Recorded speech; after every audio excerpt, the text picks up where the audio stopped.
Маркелу Чкаду 6 лет. 2 года назад родители мальчика привели его в студию брейкданса. И с этого времени 2 раза в неделю он регулярно посещает занятия. Несмотря на юный возраст, на счету у Маркела 5 батлов. По словам мальчика, данный вид танца ему нравится, так как брейкданс – разнообразное направление, совмещающее в себе массу стилей. 9-10 апреля Маркел принял участие в чемпионате по брейкдансу в Сочи, на котором занял 1-е место.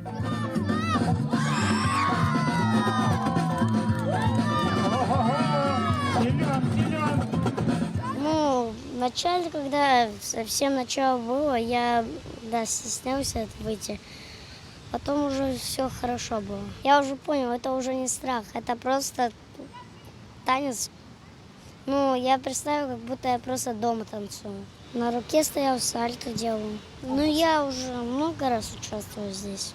Это мой 5-й батл. Брейкданс – уличный танец, сформировавшийся в Нью-Йорке в 60-х годах 20 века. Это направление, сочетающее в себе сложные акробатические движения и демонстрирующее превосходную физическую форму танцора. Это самый старый и популярный хип-хоп танец, насчитывающий богатую историю развития и совершенствования. Всего из Абхазии на чемпионат по брейкдансу в Сочи отправились более 20 танцоров команды Абсна Крю под руководством Джамала Тачуля и Мадины Кутейля.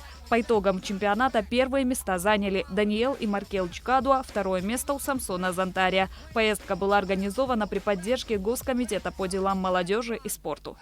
В течение месяца, хочу сказать, пригласили Мадину судить. И мы решили поехать вместе с коллективом на чемпионат, тоже такой, Юг России. Очень много танцоров собрали со всех Юг России. И там мы заняли 3 первых, 3 вторых. В общем, весь пьедестал, можно сказать, все забрали. И это было настолько, не знаю, приятно, даже приятно удивлены были на самом деле.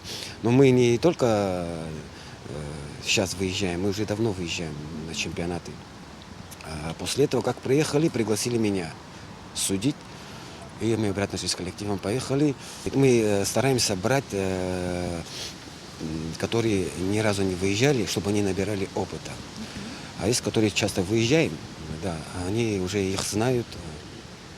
Даже есть такие моменты, когда мы приезжаем, побаиваются. Мадина Кутейля выступала на чемпионате в качестве судьи номинации «Брейкданс». По ее словам, в отборе 1-й номинации было 60 с лишним участников. Первый день батла для нас прошел очень результативно, так как есть такая номинация, она называется «До 9 лет», отдельно до года тренировок.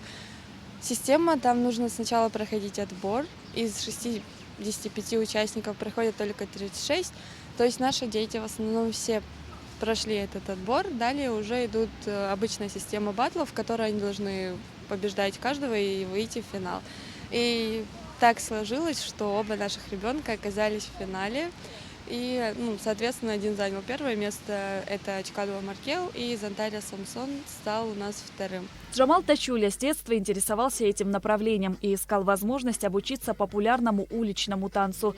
В 2010 году вместе с единомышленниками он открыл студию брейкданса при школе искусств имени Ковача. В группу принимают детей от 5-6 лет. Обучение проходит 5 лет. По словам Джамала Тачуля, обращаются многие любители, однако не все из них оканчивают обучение. На данный момент здесь занимаются около 50 человек. Через нас около 1000 человек, можно сказать, прошло вообще детей, которые приходят, уходят. А так мало кто заканчивает. По словам Джамала Тачуля, в планах провести в Абхазии открытый международный чемпионат и привлечь танцоров из-за рубежа. Шазина Ханагу, Алексей Гухава, Абхазское телевидение.